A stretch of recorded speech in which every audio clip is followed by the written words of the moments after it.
Esse louvor é maravilhoso, irmão, maravilhoso. Tem horas que a gente fecha os olhos ali e pensa que está no céu, ouvindo eles cantarem e tocar. Uma vez teve um show de talentos lá nos adolescentes, lá em cima, né? A gente estava lá e era show de talentos, adolescentes. Eu me inscrevia, né? Mas me disseram que a minha inscrição foi rejeitada porque não era show de tormentos, e sim de talentos. E aí é cada um no seu devido lugar, irmão. Isso faz parte da maturidade do crente saber qual é o seu lugar, amém? Meu lugar não é aqui. Se eu começasse a cantar aqui, muita gente com certeza não aguentaria. Mas graças a Deus, porque somos um corpo, amém? Somos um corpo. E como eu falei no início, cada parte, cada membro do corpo, ele tem a sua função. Ele tem a sua função no corpo de Deus, assim como diz a palavra de Deus, lá em 1 Coríntios 12, do versículo 20 a 30, diz assim, né?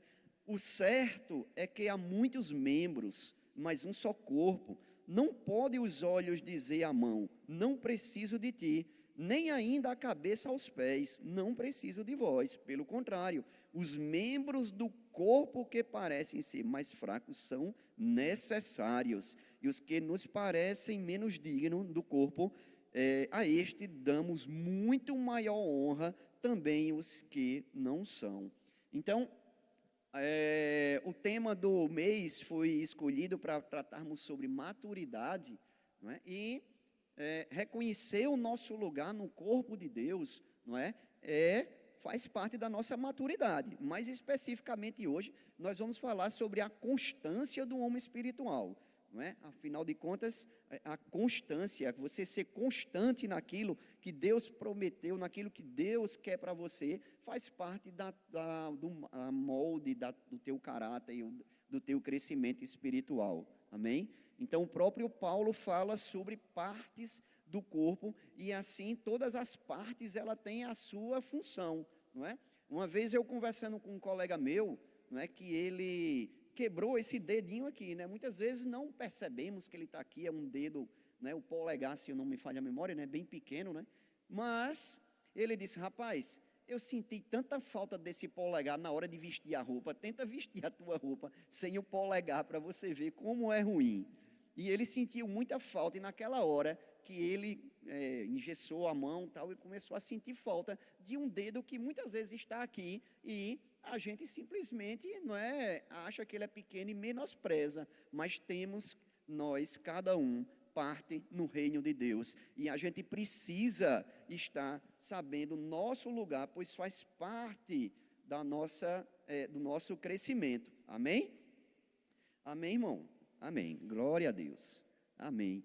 Então nós vamos falar um pouquinho hoje sobre maturidade, mas enfocando um pouco na constância do homem espiritual, não é? E nosso espelho com certeza é o nosso Deus, é quem nós cremos, não é? E ele diz lá em Tiago 1,17, diz assim, é um texto bastante conhecido, mas hoje você vai ter uma outra olhar sobre ele, e ele diz o seguinte, toda boa dádiva e todo dom perfeito são lá do alto, descendo do Pai das luzes, e quem não pode existir variação ou sombra de mudança.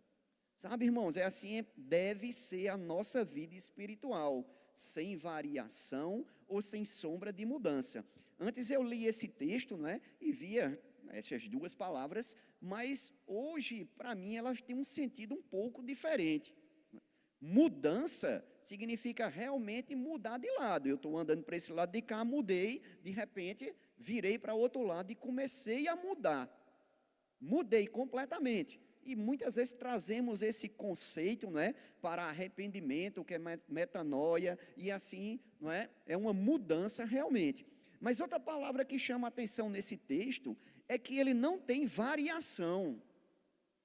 Tá? Ele não tem variação. Se você pegar qualquer instrumento desse, não é, essa caixa amplificada aqui, você olhar aqui atrás, você vai ver que ela é para ser ligada em 220 volts, e ela consegue, não é, trabalhar com uma variação de mais um pouquinho ou menos um pouquinho, 215, 225. Então ela aguenta uma certa variação.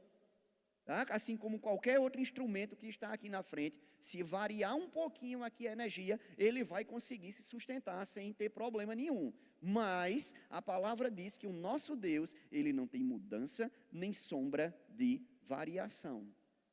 Ele é constante, ele não muda. Deus é Deus desde o início. Ele é o alfa, ele é o ômega, ele é o princípio, ele é o fim, e dele não há variação. Irmão, Deus não é bipolar, nem tem variação. Ele acordar um dia de manhã e dizer, cara, não fui tua cara hoje não. Fui não, tá ruim. Ontem você estava bonito, hoje você está feio. Hoje eu não gostei. Não, graças a Deus, a segurança, um dos atributos de Deus é a imutabilidade dele. E isso é segurança, saber que ele não vai mudar. Se alguma coisa estiver errada, o problema não está com ele, está conosco e não com ele. Afinal de contas, Deus, ele é constante, assim como deve ser a nossa vida espiritual, amém?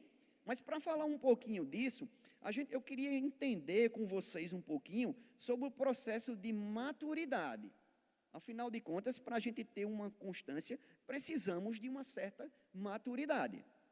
E maturidade é um processo. O processo de maturação de um fruto, ele muitas vezes leva um certo tempo. Precisa de certos cuidados. Dependendo do fruto, não é? Ele não pode levar frio demais ou calor demais. Precisa ter todos os cuidados para que aquele fruto amadureça, e amadureça na consistência correta, não é? No sabor correto, não é? Tudo de forma correta, para que ele seja comercializado. E eu queria chamar a atenção de vocês de um texto, está lá em 1 Samuel 3, se você quiser abrir a sua Bíblia, eu acho que o pessoal da mídia já deve botar aí, 1 Samuel 3, e eu vou chamar a atenção de duas fases da vida de um homem de Deus, chamado Samuel.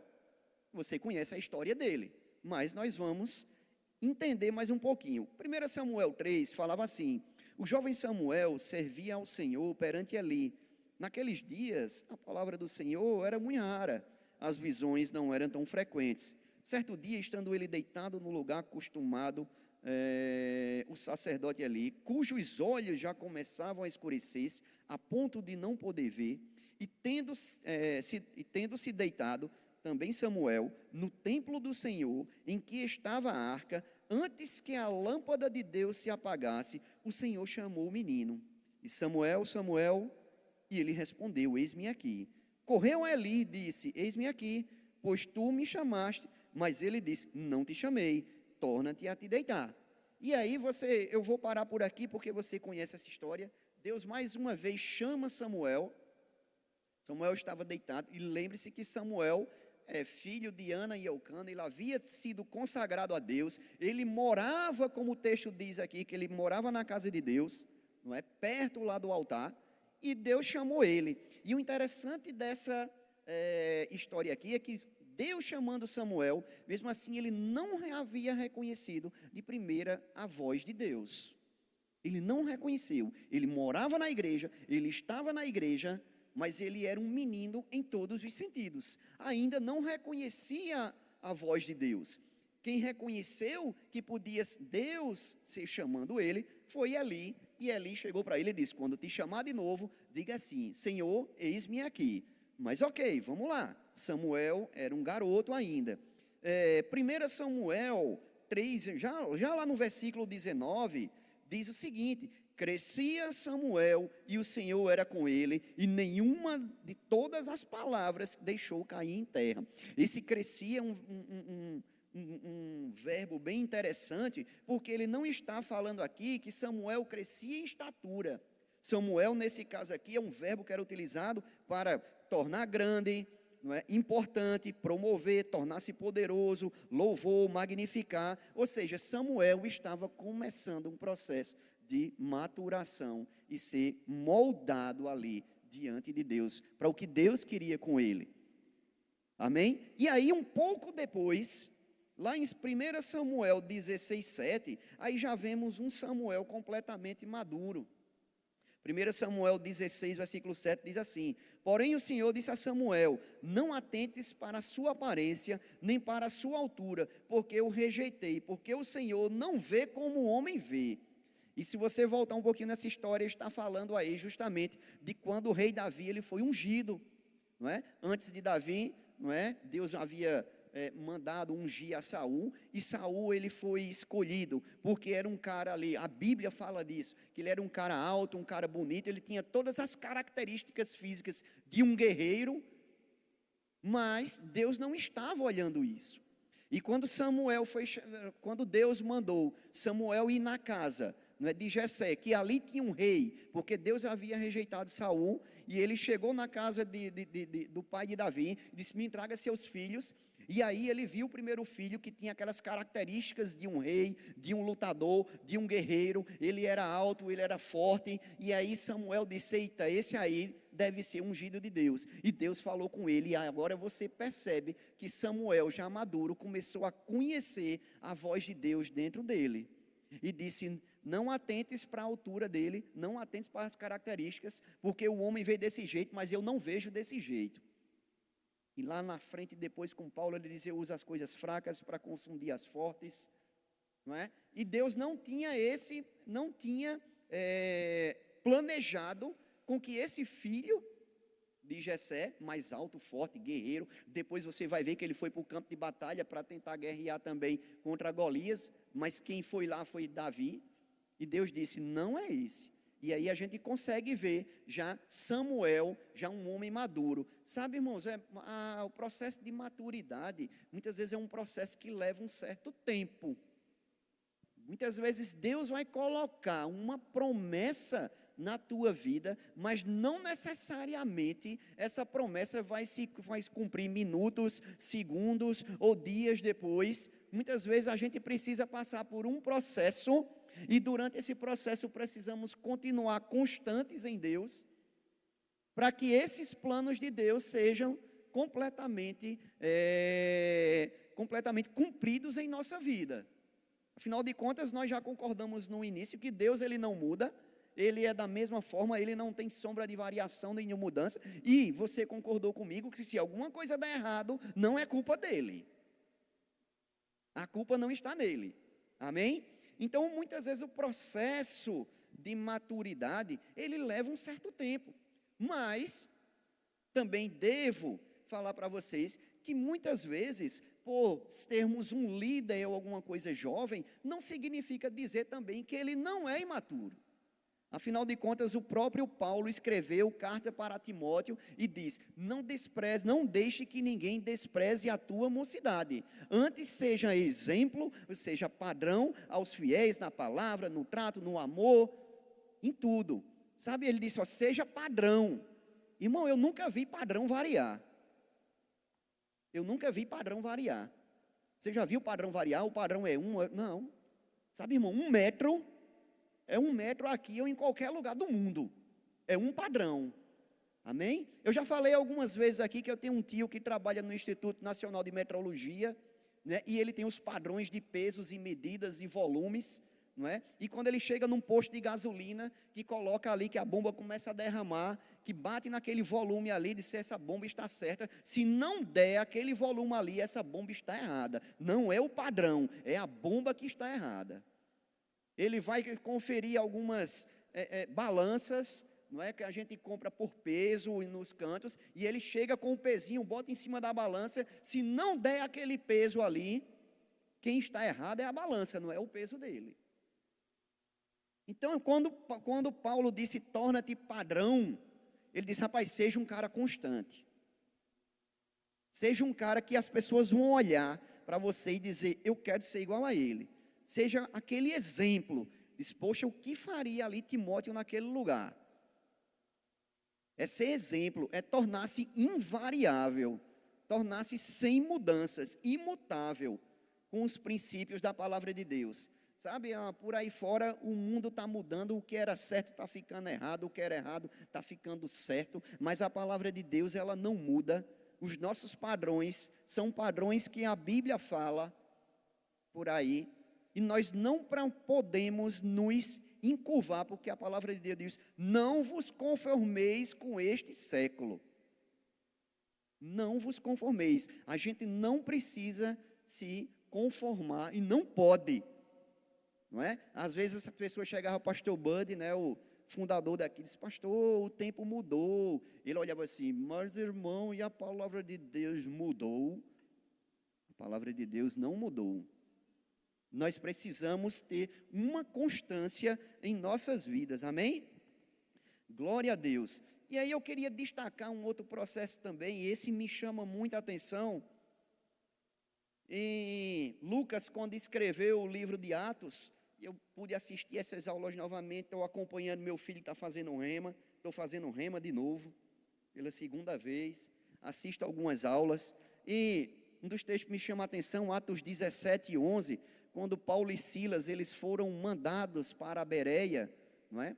E eles fizeram uma observação, e eles disseram assim: ora, estes de Bereia eram mais nobres que os de Tessalônica, pois receberam a palavra com toda avidez, examinando as escrituras todos os dias, para ver se as coisas eram de fato assim. Eles se mostraram como nobres, como maduros.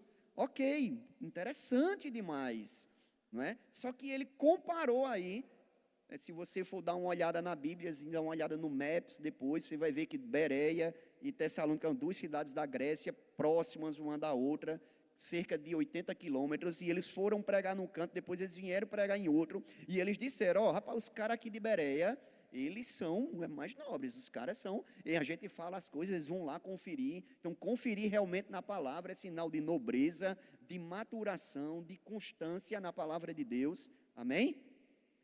Eram mais nobres do que o de Tessalônica, ou seja, rebaixou Tessalônica, a cidade dos Tessalonicenses. Mas, não é? Depois, lá Paulo escrevendo para os Tessalonicenses, em 1 Tessalonicenses 1:6, diz assim: com efeito, vos tornaste imitadores nossos e do Senhor, tendo recebido a palavra, posto que em meio a muita das tribulação, com a alegria do Espírito Santo, de sorte que vos tornaste o modelo para todos os crentes da Macedônia e da Acaia, porque de vós repercutiu a palavra do Senhor, não só na Macedônia e Acaia, mas também por toda parte se divulgou a vossa fé com Deus, a tal ponto de não termos necessidade de acrescentar coisa alguma. Olha o crescimento desse povo.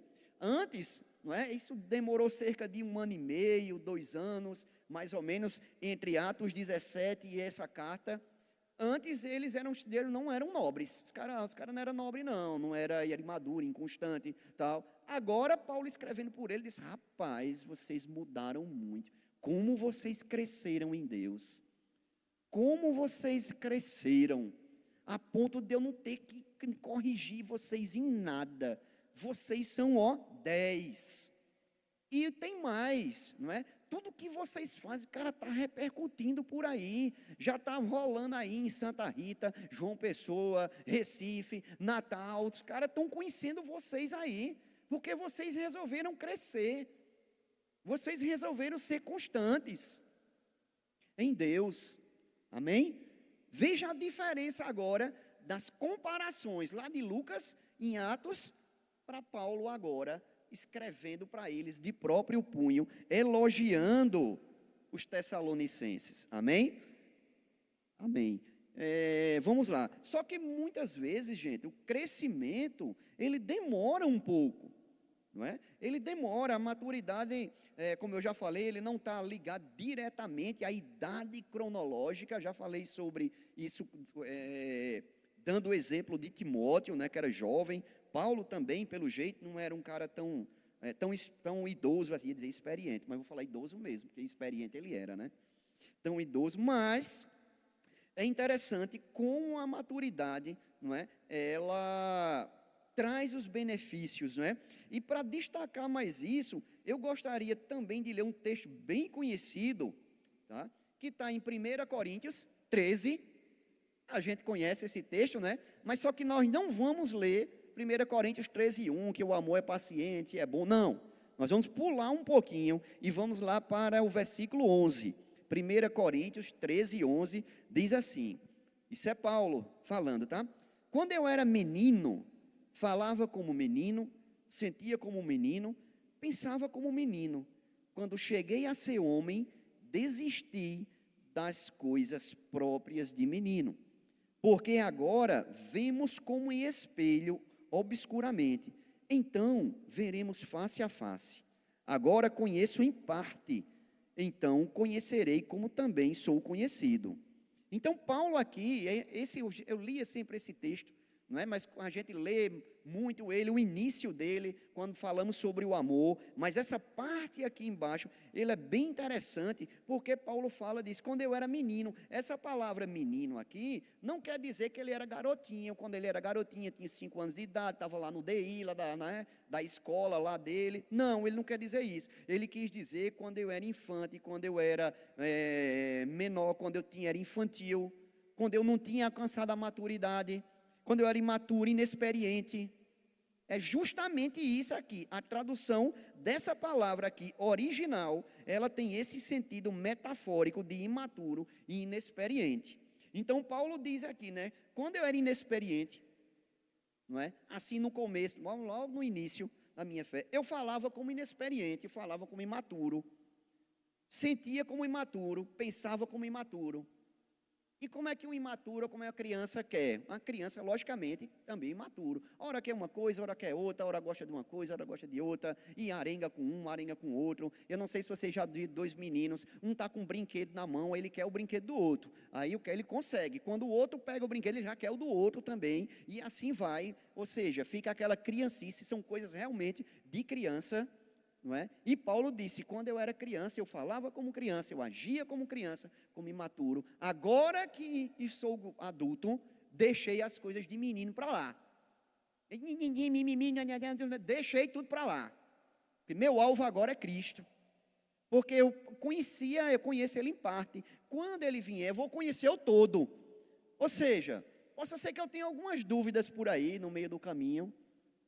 Mas eu não posso deixar que as minhas dúvidas me afastem de Deus. Eu não posso deixar que minhas dúvidas afastem de Deus. Sabe, eu vi uns vídeos de um certo professor, eu esqueci o nome dele, e mesmo que eu soubesse, eu nem ia falar o nome dele aqui no momento agora para não dar likes lá no canal do YouTube dele. Mas ele era um cara que era crente, não é? Ele foi seminarista, e ele aprendeu o grego, aprendeu o hebraico, sabe? E de repente se desviou, e hoje é o contrário, ele prega o contrário. Para ele prega as aparentes contradições que existem na Bíblia, que quando a gente vai escutar algumas coisas, meu Deus, esse cara não pode estar achando que isso é uma contradição, de jeito nenhum, não pode. Sabe, ele deixou muitas coisas que as dúvidas levassem ele. A gente precisa estar ali, porque hoje conhecemos em parte, mas depois vamos conhecer o todo dele. Ele vai se revelar completamente para a gente. Às vezes podemos até não entender, mas Deus sabe tudo. Ainda não temos, irmão, a revelação completa. Vivemos no tempo da graça, mas ainda não temos a revelação completa. A gente só vai ter a revelação completa quando a gente vencer a morte. Tivermos um corpo glorificado. Amém? Então Paulo disse, quando eu era menino, eu pensava como um menino, eu ficava com mimimi, com coisa, com para aqui, para cá, meu Deus do céu, pastor Eduardo não me deu bom dia hoje, nossa, como eu estou, não, ele não falou comigo hoje, não gente, isso é coisa de menino, nós precisamos ser crentes constantes e crentes maduros, amém? Afinal de contas, não é? É isso que estamos estudando, maturidade, constância na maturidade. E isso para Paulo não veio de uma hora para outra. Tá? Não veio de uma hora para outra. Não foi imposta a mão em cima dele ali e de uma hora para outra, ele se tornou maduro. Não, de jeito nenhum. Levou um tempo. Tá? Quando nós acabamos de ler o texto aqui essa microfonia, acho que não é aqui não, acho que é lá em cima, né? É lá em cima, né? Obrigado. Eu estava até com medo de chegar aqui, mas vamos lá. estávamos lendo aqui o texto de 1 Samuel e vimos, não é, o profeta Samuel aqui dizer: não é esse o seu filho, não é esse o filho. Cadê? Você tem mais filho? Tem. Era o único que estava escondidinho nos cantos, trabalhando. Sabe aquela posiçãozinha que não vê, como a gente mostrou aqui no início aqui, aquelas partes que o mundo acha que é menos importante, mas é que é mais importante? Era Davi lá, cuidando das ovelhinhas dele, do pai dele, não é? Depois ele revelou ao próprio rei que, a ovelha veio, né? E, aliás, o leão veio, e ele ainda conseguiu salvar a ovelha de um urso e de um leão, não é? Muitas vezes a gente acha assim: caramba, ele venceu Golias numa batalha. Mas tu acha que é mais fácil brigar com um homem grande ou brigar com um urso e com um leão? O que é mais fácil? Ali foi só uma amostra grátis. Ele olhou para aquele cara ali e disse: não tem como errar numa cabeça desse tamanho. Não tem como errar. E aí, não é? O processo dele é interessante porque ele foi ungido naquela hora. Samuel levou um chifre com azeite e disse: ungido, Deus te escolheu como rei de Israel. E aí, ele foi rei, ele saiu direto para lá atrás de um trono e saiu gritando: agora vocês me respeitem, que agora eu sou o rei. Não, de jeito nenhum. De jeito nenhum. Teve todo um processo. E se você ler a Bíblia de forma cronológica, as Bíblias eletrônicas hoje te traz essa oportunidade de ler a Bíblia de forma, não como ela está escrita aqui, mas de acordo com a cronologia que foi escrita. Você vai ver que muitos textos do livro de Salmo vai se encaixar lá com as histórias de Davi. Davi colocando, né, que é melhor estar no teu lugar do que em outros 1000. A tua graça é maior do que a vida. Meus lábios te louvam e assim bendirei. Amém? E você vai ver que ele escreveu esses textos. Muitas vezes ele estava sendo perseguido, até mesmo pelo próprio Saul, ou por outras pessoas, tá? Davi demorou cerca de 13 a 15 anos, depois que foi ungido, para ser rei sobre Judá. E para ser rei sobre todo Israel, ele demorou quase 20 anos, para poder se cumprir aquela promessa de Deus. Agora, se Davi fosse um homem constante, 20 anos, irmãos, imagina Deus chegar contigo agora e te dar uma promessa, e aí tu vai para casa amanhã, essa promessa não se cumpre amanhã, nem se cumpre depois de amanhã, nem essa semana, e vai passando um mês, e vai passando, de repente vira o ano. Não, aí, noite de ano a gente faz planos, né? Eita, esse ano, ó, vai ser o pipoco, esse ano. Aí vira o ano de novo, nada aconteceu, porque muitas vezes a gente precisa passar por um processo. Mas 20 anos, acho que com 10 anos, Deus esqueceu de mim, isso é conversa, aquele profeta falou comigo, mas eu acho que é onda, 10 anos já. Irmãos, Davi levou esse tempo todo. Abraão, quando recebeu a promessa de que teria um filho, ele já era velho. Sara também já era uma mulher velha. Mas para acabar ainda de melhorar, ainda se cumpriu 25 anos depois. 25. Quando Deus escolheu Moisés para tirar da terra do Egito lá, foram 40 anos de preparação. As promessas de Deus podem se realizar de forma rápida? Podem. Mas elas também podem ser que não seja de repente. A gente fala sobre de repente de Deus, uma cura, um milagre, glória a Deus, isso acontece, irmãos. Mas muitas vezes o que Deus quer para a tua vida, você vai precisar para se preparar um pouquinho. Você vai precisar ser constante em Deus. Sabe? É como ir na academia. Não é? Eu já falei aqui algumas vezes. Muitas vezes eu saio de casa para ir para a academia, não saio feliz da vida não. Então vou para a academia. Abre a porta da academia assim, chega, você abre sem querer, dá vontade de fechar e ir embora de novo. Até o cheiro da academia. Mais uma vez eu digo, não é uma academia que tem mau cheiro, mas ele coloca uns odorizador lá dentro da academia, condicionado assim. Quando eu entro, meu Deus, eu podia estar na cama agora, dormindo. Mas tem que ir, irmãos. Mas tem que ir. E não adianta você, eu vou hoje, paguei 6 meses de academia. Eu vou hoje, e não vou amanhã, aí para a semana eu vou, e assim vai a cada 15 dias. Irmão, não funciona. Não funciona. A preparação de um atleta, Paulo fala lá, Paulo compara muitas vezes a vida cristã com a preparação de um atleta. Ele tem que ser constante.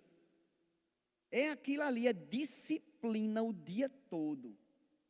É disciplina o dia todo. Para a gente alcançar o que Deus quer, a gente precisa de ter a disciplina de uma vida de oração, de uma vida de consagração, de uma vida de leitura da palavra de Deus, de uma vida de estar ali procurando bons livros, de estar com a mente sempre ocupada com as coisas de Deus, renovando a minha mente todos os dias, para descobrir qual é a boa, perfeita e a vontade agradável vontade de Deus. Porque muitas vezes vai demorar. Não se faz. A gente faz um engenheiro na universidade com 5 anos. Mesmo assim, tem uns que saem que eu não sei nem se... Enfim. Não é?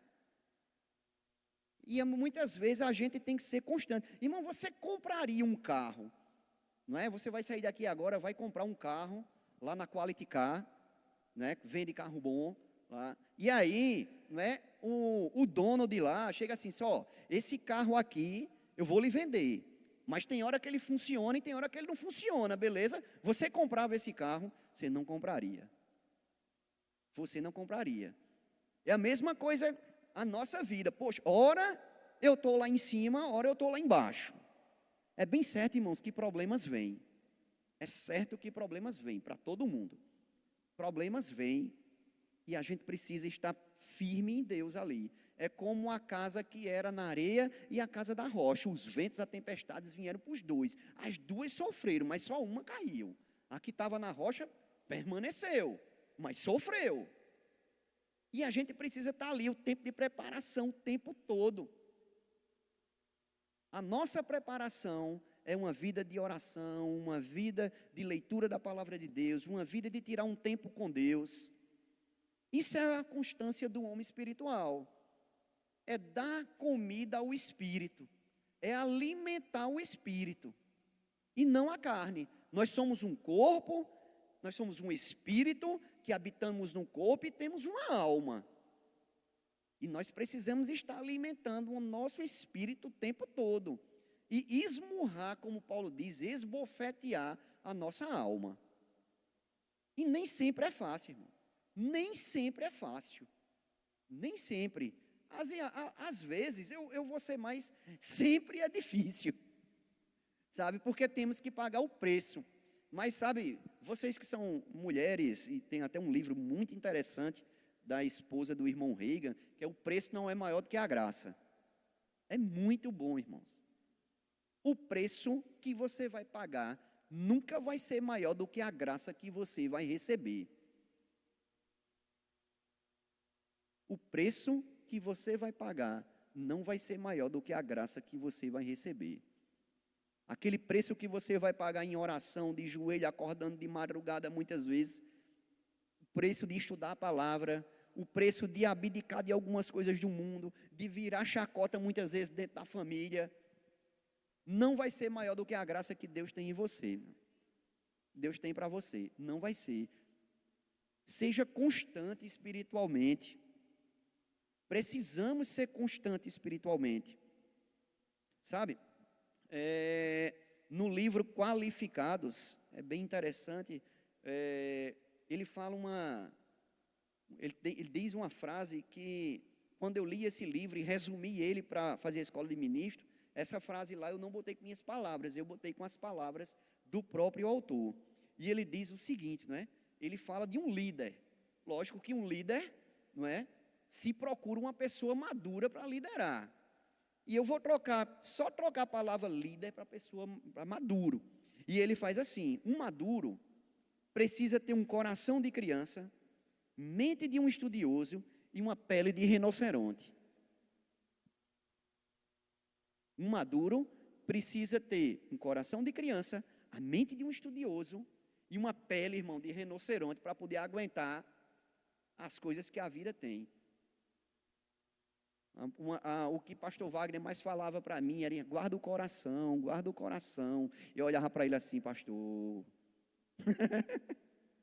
Pastor, guarda o coração. Ele fazia, Adriano, guarda o coração, guarda o coração. Sobre tudo que tem que guardar, guarda o coração.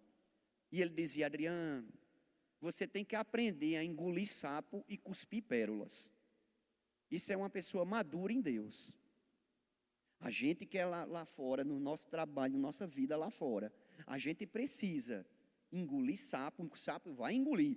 Tem hora que o bicho não quer descer não, mas engolir aquilo e cuspir pérolas, porque isso é que um crente maduro vai fazer. E eu sei que você faz isso, meu irmão, no seu emprego. Tem muita gente aqui que a gente conversa, que a gente sabe que faz isso, que se não fosse o Espírito Santo dentro de você, e eu não sei, eu acho que já tinha imposto os 5 dons em muita gente já, mas o Espírito Santo traz dentro de você uma coisa chamada paciência e longanimidade. Essa é a palavra, Gálatas 5:22. Ele fala sobre o fruto do Espírito. E o que eu quero trazer para vocês é que não são os frutos, aqui está escrito, e eu cuidei de olhar em outras versões, e a Gálatas 5:22 fala, mas o fruto do Espírito não são os frutos, é um fruto do Espírito, e ele diz amor, alegria, paz e longanimidade. Irmãos, essa palavra longanimidade quer dizer paciência, tolerância, constância, firmeza, perseverança, clemência, quer dizer tudo isso. É o fruto do Espírito, sabe? Eu entendi isso. Não é? Me deram um exemplo, eu vou usar para vocês, que o fruto do Espírito é como se fosse uma laranja cravo, uma mexerica, uma tangerina, eu não sei como é que você chama, temos gente de vários estados aqui, não é? Uma laranja cravo, uma tangerina, e se você abrir, descascar uma tangerina, você vai ver que ela tem vários bagos, ou seja, vários, como é que chama? Além de bagos, chama, enfim, oi? Gomos, pronto, esse nome mesmo, vários gomos de uma laranja. E aí você vê que aquela laranja ali, tem alguns lados ali que ela precisa melhorar um pouquinho, porque o fruto do Espírito é o bago da alegria, o bago da paz, o bago da longanimidade, o bago da fé, e ali forma o fruto do Espírito. E a gente precisa dar uma olhada, ver se todos os bagos estão ali, bem bonitinhos ali, porque quando você pega uma laranja ali, se tiver um bago estragadozinho ali, você vai tirar e jogar fora, você não vai querer. E a gente precisa ver o que nós precisamos consertar, para que a gente tenha esse fruto do Espírito de forma plena e que as outras pessoas possam ver. Amém? Mas precisa de constância, irmão. Precisa de constância. Uma vida de oração, de leitura, de consagração. Amém? De consagração. Sabe, muitas vezes a gente vê, e agora eu vou usar o exemplo dos meninos que tocam aqui, porque eu acho bonito, tem hora que eu fico parado ali, só vendo, caramba, que melodia essa música, que coisa linda, o cara tocando a guitarra, a bateria, e eu fico só olhando ali, mas sabe, irmão, mas para eles estarem aqui, tocando aqui, é muitos anos de treino, e vou dizer uma coisa a vocês, que muitos aqui não vão saber, eles chegaram aqui hoje 2 horas da tarde, e alguns ainda foram para um curso que tinha hoje de manhã, um workshop de louvor, eles podiam estar na praia, eles podiam estar na piscina, fazendo churrasco, mas eles escolheram, uns estar no workshop, outros chegaram aqui 2 horas da tarde, eu tenho um que toca lá nos adolescentes, ele fecha a porta do quarto, pega a guitarra e vai tirar as músicas que precisa tocar à noite, aqui, daqui a pouco no culto. Sabe, irmão, se o cara não pegar esses instrumentos aqui e não se consagrar, e não estudar, e não ter a constância, ele não vai chegar nesse nível aqui, irmãos. Eles não vão chegar nesse nível. Os homens de Deus que chegaram num nível que a gente fica admirando, são homens que realmente tinham uma vida de oração, uma vida constante diante de Deus. Amém? Assim como nossa equipe aqui de louvor, que graças a Deus, tem tocado aqui e tem se empenhado. E tem mais, daqui a pouco eles vão tocar de novo no outro culto. Mais algumas horas em pé aqui. Tá? E eles vão estar com os rostinhos rindo, e se você ficar, você vai ver que eles vão estar cantando do mesmo jeito, com a mesma alegria, da mesma forma. Irmão, isso é maturidade espiritual. saber que o que você está fazendo não é para agradar quem está sentado aqui, é para agradar a Deus. Isso é maturidade, irmãos, isso é ter constância, ser sempre aquilo ali, sempre constante, amém? Glória a Deus, glória a Deus. Sabe, a maturidade, ela vem com realmente a prática da palavra. Eu queria já chamar eles aqui, para eles virem subindo aqui. Eu chamo eles minha tropa de elite, tá? Chamo minha tropa de elite, porque eu lembro muito da história, não é? Do homem de Deus, o rei Josafá, que venceu a guerra, em vez de botar o exército armado, ele botou o louvor na frente. Sai tocando aí, irmãos, na frente aí. Já pensou botar Israel aqui, ó, esse homem aqui, tá cheio de guerrilheiros de tudo, e você botar Israel, tem que ser uma coisa de Deus mesmo, para ele vencer no louvor aí, e é coisa de Deus mesmo, amém? A Bíblia dizia que quando Davi tocava a harpa, não é? E os espíritos que estavam sobre Saul, eles simplesmente sumiam. Simplesmente sumiam. E aí, eu queria trazer mais algumas coisas para vocês. A maturidade, irmãos, e a nossa constância, ela é necessária. É necessidade de um cristão ter uma constância em Deus. Amém? Eu não sei como está a tua vida. Eu não sei como está a tua vida. Eu não sei como você chegou aqui, sabe? Mas uma coisa eu sei.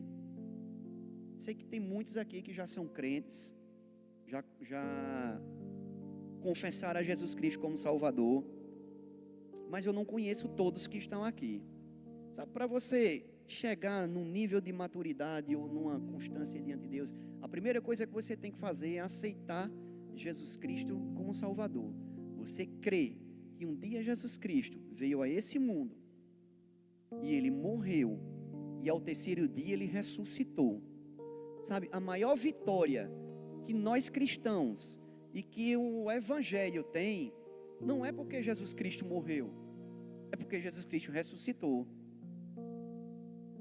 Muitas religiões que estão aí afora, você vai encontrar o corpo de Allan Kardec, os restos mortais de Allan Kardec, de Buda, Maomé, existem os restos mortais que estão espalhados por aí. Mas os restos mortais de Jesus Cristo, você não vai encontrar. Você pode até viajar, fazer a viagem para Jerusalém, você vai conhecer onde ele andou, você vai ver a Via Crucis, você vai ver onde ele nasceu. Existe até alguns lugares que dizem, o túmulo de Jesus foi aqui. Não importa, porque ele não está mais lá. Essa é a maior diferença. Nenhum deles venceu a morte, e ele venceu a morte por mim e por você. Sabe, o tempo de preparação de Jesus Cristo foi de 30 anos. Jesus Cristo começou seu ministério com 30 anos e morreu aos 33 anos. Ele precisou de todo esse tempo. Quando ele tinha 12 anos, ele foi pego no templo debatendo com os doutores. Isso quer dizer que ele se preparava. Mas ele veio aqui, esse mundo, para morrer por mim e para morrer por você. E eu não sei quantos estão sentados aí, quantos estão me escutando através da internet e ainda não fizeram a confissão de dizer: Jesus Cristo, eu creio que você morreu por mim. E aí eu queria saber do nosso meio, tem alguém que nunca confessou Jesus Cristo como Salvador? A gente quer orar por você. Todos salvos? Glória a Deus. Se você ainda não confessou Jesus Cristo como Salvador, mas está um pouco envergonhado, você depois pode nos procurar, qualquer um que está nessa primeira fila aqui, que a gente vai orar por você, amém? Mas você que já aceitou Jesus Cristo como Salvador e não recebeu o batismo no Espírito Santo ainda, com evidência de falar em línguas, a gente quer orar por você. Você tem o Espírito Santo dentro de você, Mas uma coisa é o Espírito Santo dentro e o Espírito Santo sobre você. Um revestimento de poder que você vai receber com a evidência de falar em línguas. Isso nós queremos orar por você, impor as mãos e dizer: quem batiza não somos nós, é o Espírito Santo de Deus. Amém? Ser batizado no Espírito Santo de Deus. Alguém não foi batizado no Espírito Santo, deseja receber esse revestimento de poder com a evidência bíblica de falar em línguas? Todos batizados? Glória a Deus. Eu queria fazer um outro convite. Sabe, eu falei aqui que nós temos a necessidade de sermos constantes em Deus.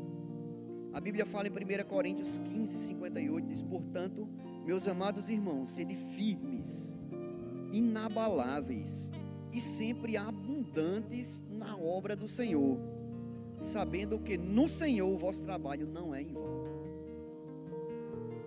A Bíblia nos exalta a sermos firmes, constantes e inabaláveis.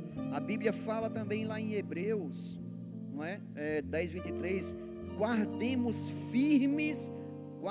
firme a confissão da esperança, sem vacilar, pois quem fez é fiel. Sabe, eu não sei quantos tem aqui que já aceitaram Jesus como Salvador, já receberam o batismo no Espírito Santo, mas em algum momento da tua vida deu uma recaída. E a gente queria orar por você. Se você quiser vir aqui na frente, nós vamos orar por você. Nós vamos impor a mão para você, para que você tenha ânimo novo, para que você possa recarregar suas baterias, para que você seja realmente um homem espiritual constante, até chegar à estatura de varão perfeito, porque é de crescimento, é de glória em glória, de degrau em degrau. E eu queria saber, alguém quer receber uma oração? Eu não estou dizendo que você está desviado, e se tiver também pode vir, irmão, não tem problema nenhum, mas eu quero orar por você. Você precisa de um ânimo novo, de uma constância maior. Nós vamos orar por você. E alguém quer receber essa oração? Se quiser, essa é a hora, irmãos. Nós vamos impor. Eu vou convidar os nossos pastores que estão aqui. A gente vai impor as mãos sobre você. A gente não vai dizer o problema que você tem. Nós vamos orar por você, para que você possa ser um varão constante, um homem espiritual constante em Deus. Alguém? Essa é a hora. Todos constantes em Deus. Se estamos todos constantes em Deus, glória a Deus por isso. Que você continue dessa forma, sem mudança, sem sombra de variação, firmes, constantes, inabaláveis diante de Deus. Porque aquele que fez a promessa, Ele é fiel. Amém? Glória a Deus.